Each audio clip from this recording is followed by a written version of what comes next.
പാചകവാതക പ്രതിസന്ധി തുടരുകയാണ്. ജനങ്ങളൊക്കെ വലയുകയാണ്. വിഭവങ്ങൾ വെട്ടിച്ചുരുക്കിയിട്ടും പിടിച്ചു നിൽക്കാനാകാതെ മിക്കയിടങ്ങളിലും ഹോട്ടലുകളൊക്കെ പൂട്ടിയിരിക്കുകയാണ്. ഓൺലൈൻ ഭക്ഷണ വിതരണത്തിനും പല മേഖലകളിലും ഇപ്പോൾ നിയന്ത്രണം ഏർപ്പെടുത്തിയിട്ടുണ്ട്. നിലവിലെ സാഹചര്യം മുതലെടുത്ത് വിറകിനൊക്കെ വില കൂടുകയും ചെയ്യുന്നുണ്ട്. അങ്ങനെ ഒരു പ്രശ്നം മറുവശത്ത് നിൽപ്പുണ്ട്. അരുൺ ശങ്കർ കൊച്ചിയിൽ നിന്നും വിവരങ്ങളുമായി ചേരുന്നുണ്ട്.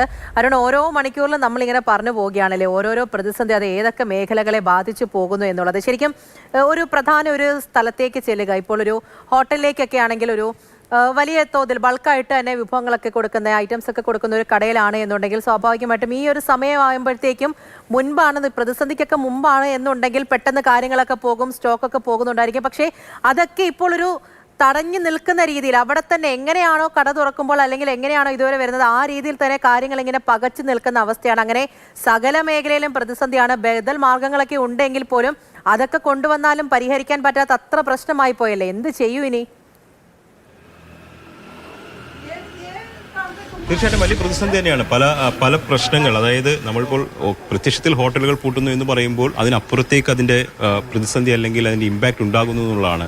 ഹോട്ടൽ പൂട്ടുമ്പോൾ ഒരുപാട് പേർക്ക് തൊഴിൽ നഷ്ടപ്പെടുന്നു, അത്തരത്തിലുള്ള പിന്നെ വ്യാപാരം സ്തംഭിക്കുന്നു, അങ്ങനെ വ്യാപാര മേഖലയിൽ വലിയ രീതിയിലുള്ള ക്ഷീണം ഉണ്ടാകുന്നു. അങ്ങനെ പല പ്രതിസന്ധികളാണ്. പക്ഷേ ഈ പ്രതിസന്ധികൾക്കിടയിലും നമ്മൾ മുന്നോട്ട് പോകാനുള്ള വഴികൾ പലതും തേടുന്നുണ്ട്. അങ്ങനെ ഒരു സ്ഥലത്താണ് ഞാനിപ്പോൾ നിൽക്കുന്നത്. കൊച്ചിയിലെ ഏറ്റവും വലിയ മരക്കറി വ്യാപാരി വാസുദേവന്റെ കടയിലാണ്. വാസുദേവൻ ചേട്ടാ, ഈ പ്രതിസന്ധി എന്ന് പറയുമ്പോൾ ഇപ്പോൾ ഇവിടെ വന്നപ്പോൾ മനസ്സിലാവുന്നത് നിങ്ങൾക്ക് കുറച്ചുകൂടി കച്ചവടം കൂടി എന്നുള്ളതാണ് അല്ലേ? ഒരു സാധ്യതയും കൂടെ ഉണ്ട് ഈ ഒരു പ്രതിസന്ധിയിൽ അല്ലേ? അതായത് ഏകദേശം ഒരു 10 മുതൽ 20% വരെ കച്ചവടം കൂടിയിട്ടുണ്ട്. കൂടാതെ ഞങ്ങൾക്ക് ഞായറാഴ്ച സപ്ലൈ ഒന്നും ഇല്ലായിരുന്നു. അതെ, ഞങ്ങളോട് ചോദിച്ചപ്പോൾ ഞായറാഴ്ച കട ഇല്ലെന്ന് പറഞ്ഞു. പക്ഷെ ഇന്നൊക്കെ തുറക്കുന്നു, സപ്ലൈ ഒന്നും ഇല്ലായിരുന്നു. ഇപ്പൊ ഞങ്ങൾ ഞായറാഴ്ച കൂടി സപ്ലൈ ചെയ്യുന്നുണ്ട്. പണിക്കാരെ ഞങ്ങൾ കൂടുതലായിട്ട് നിർത്തുന്നുണ്ട്. പിന്നെ ചില ഹോട്ടലുകൾ വിറക് അന്വേഷിച്ച് വരുന്നുണ്ട്. പിന്നെ ആവശ്യം അനുസരിച്ച് വിറക് ഞങ്ങൾ സപ്ലൈ ചെയ്യുന്നുണ്ട്. എന്നാലും കരിയാണ് ഇപ്പൊ ഞങ്ങൾ കൂടുതൽ സെയിൽസ് ചെയ്യുന്നുണ്ട്. ഇപ്പൊ നമ്മുടെ വലിയ വലിയ സ്റ്റാർ ഹോട്ടലിലും എല്ലാവരും ഒരു 30% ഇപ്പൊ ചാർക്കോൾ ആക്കിയിട്ടുണ്ട്. 30% ഗ്യാസും 70% മറ്റേ ചാർക്കോൾ ആക്കിയിട്ടുണ്ട്. ചാർക്കോൾ എന്ന് പറഞ്ഞാൽ മരക്കരി ഇപ്പൊ എല്ലാവരും യൂസ് ചെയ്യുന്നത്. പിന്നെ മരക്കരി ഇപ്പോൾ നമ്മുടെ തണ്ടൂർ ഐറ്റംസ് ഇപ്പൊ കൂടിയിട്ടുണ്ട്. കാരണം ഹെവി വെയിറ്റ് ഉള്ള ഫുഡെല്ലാം നിർത്തി, ബാക്കിയെല്ലാം മറ്റേ കരിയിലാണ് ഉണ്ടാക്കുന്നത്. അങ്ങനെ കരിയുടെ കച്ചവടത്തിൽ ഇപ്പോൾ മറ്റേ സ്വല്പം 10% മുതൽ 20% വരെ സെയിൽസ് കൂടിയിട്ടുണ്ട്. പക്ഷേ ഞങ്ങൾ യാതൊരു കാരണവശാലും ഇതിന്റെ വില കൂട്ടിയിട്ടില്ല. നമ്മുടെ കയ്യിലുള്ള സ്റ്റോക്ക് എങ്ങനെ ഉണ്ടായിരുന്നു, ആ സമയത്ത് എങ്ങനെ ഇതിന്റെ വില ഉണ്ടായിരുന്നു, ആ റേറ്റിൽ തന്നെ ഞങ്ങൾ വിൽക്കുന്നത്. ഡിമാൻഡ് കൂടിയപ്പോൾ നിങ്ങൾക്ക് അതിനനുസരിച്ചുള്ള സപ്ലൈ ഉണ്ടോ? സപ്ലൈ ഉണ്ട്. ഡിമാൻഡ് കൂടിയപ്പോൾ സപ്ലൈ ഉണ്ട്. സാധാരണ ഞങ്ങൾക്ക് ഞായറാഴ്ച സപ്ലൈ ഇല്ലാത്തതാണ്. ഇപ്പൊ ഞായറാഴ്ച ഞങ്ങൾക്ക് സപ്ലൈ ഉണ്ട്. ഇപ്പൊ അല്ല എന്ന് പറഞ്ഞാൽ ഇപ്പൊ കൂടി വരുമ്പോൾ അത് മീറ്റ് ചെയ്യാൻ പറ്റുന്നുണ്ടോ? മീറ്റ് ചെയ്യാൻ പറ്റുന്നുണ്ട്. കൂടുതൽ ലോഡ് വരുന്നുണ്ട്. ലോഡിന് യാതൊരു ക്ഷാമവും ഇല്ല. ഡൊമസ്റ്റിക് മാർക്കറ്റ്, സാധാരണ ഡൊമസ്റ്റിക് മാർക്കറ്റ് ആവശ്യം കൂടുക നേരത്ത് വില കൂടില്ല. പക്ഷേ ഈ ഒരു ഐറ്റത്തിന് വില കൂടിയിട്ടില്ല. കൂടുതൽ സാധനങ്ങൾ എത്തിക്കാൻ കഴിയുമോ? കഴിയും. എത്ര ഇവിടെ ആൾക്കാർ ചോദിക്കണ്ടേ നിങ്ങൾക്ക് എത്ര സപ്ലൈ ചെയ്യാൻ പറ്റും? ഞങ്ങൾ പറയും എത്ര ലോഡ് വേണമെങ്കിൽ ഞങ്ങൾ സപ്ലൈ ചെയ്യാന്ന് പറയും. തിരക്കിപ്പോ ചേട്ടനാണ് ഇവിടുത്തെ ഏറ്റവും വലിയ ഈ മരക്കറി വ്യാപാരി. അതെ, ഞങ്ങൾ 42-43 കൊല്ലമായിട്ട് ഞങ്ങൾ ഈ ഫീൽഡിലുണ്ട്.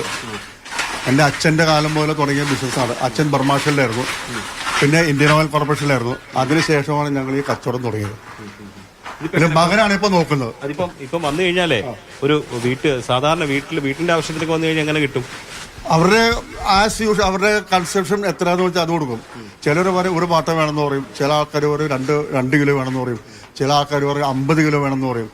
അവരുടെ കസ്റ്റമറിന്റെ ആവശ്യം അനുസരിച്ച് ഞങ്ങൾ കൊടുക്കും. സ്റ്റാർ ഹോട്ടലൊക്കെ ഇവിടെ വന്നു കൂടുതലായിട്ട് എടുക്കുന്നുണ്ട്. സ്റ്റാർ ഹോട്ടലിൽ ഞങ്ങൾക്ക് കൊട്ടേഷൻ ടെൻഡറൊക്കെ ഉണ്ട്. എന്നാലും അവര് ഗ്യാസിന്റെ ഷോർട്ടേജ് വന്നപ്പോൾ ഇത് they are going to change to charcoal. ചേച്ചി വ്യാപാരം ഭാര്യയും ഭർത്താവും എല്ലാരും കൂടെ അല്ലേ? ഹസ്ബൻഡ് പുറത്തു പോകുമ്പോ ഞാനാ നോക്കണത്, പിന്നെ മകൻ നോക്കും. വരുന്ന ആവശ്യക്കാർ കൂടുന്നുണ്ടോ? കുഴപ്പമില്ല, കുറവുണ്ട്, കൂടുതലുണ്ട്. എങ്ങനെ ഹോട്ടലുകാരാണോ കൂടുതൽ വരുന്നത്? ഹോട്ടലുകാർ പറയുകയാണെങ്കിൽ ഇവിടെ എടുത്തു വെച്ചിട്ടുണ്ടാവും, ഞാനത് പറഞ്ഞവർക്ക് കയറ്റി കൊടുക്കും. ചിലപ്പോ പാട്ട ആള് വരുമ്പോ അത് അങ്ങനെ കൊടുക്കും. വിറകിന്റെ ബിസിനസ് ഇല്ലേ? വിറകുണ്ട്, ചിരട്ടയുണ്ട്. അതിന്റെയൊക്കെ ഡിമാൻഡ് എങ്ങനെ ഇപ്പൊ? അത് മിക്കവാറും എടുക്കാറില്ല, കൂടുതലും കരിയാണ് എടുക്കുന്നത്. വിറക് 100 കിലോ 150, അത് പണിക്കാരുണ്ടെങ്കിൽ മാത്രമേ വിറക് കൊടുക്കാറുള്ളൂ. ആൾക്കാർ കൂടുതലായിട്ട് വരുന്നുണ്ടോ? വരുന്നുണ്ട്, വിറകിനും വരുന്നുണ്ട്. അതായത് ബദൽ മാർഗങ്ങൾ തേടുകയാണ്. അതായത് കരിയൊക്കെ ഉപയോഗിച്ചിട്ടുള്ള പാചകങ്ങളിലേക്ക് ആൾക്കാർ കൂടുതലായിട്ട് നടക്കുന്നത്. ഒരു 25 കൊല്ലം മുമ്പ് നമ്മൾ എങ്ങനെ വന്നു ആ സ്റ്റേജാണ് ഇപ്പൊ നമ്മുടെ മനുഷ്യർ ഇപ്പൊ മാറിക്കൊണ്ടിരിക്കുന്നത്. അങ്ങനെയാണ് ഇപ്പോഴത്തെ സിറ്റുവേഷൻ. ഇപ്പോൾ അത് ഗവൺമെന്റ് പറഞ്ഞിട്ടുണ്ട്, നിങ്ങൾ കുറെ ആൾക്കാരെങ്കിലും വിറക് ഉപയോഗിക്കുക, കുറെ ആൾക്കാരെങ്കിലും ചാർക്കോളിലേക്ക് മാറുക.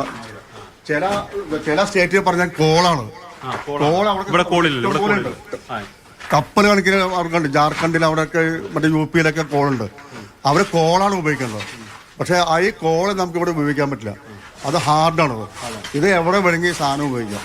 अभी बड़ा अब काम ज्यादा है.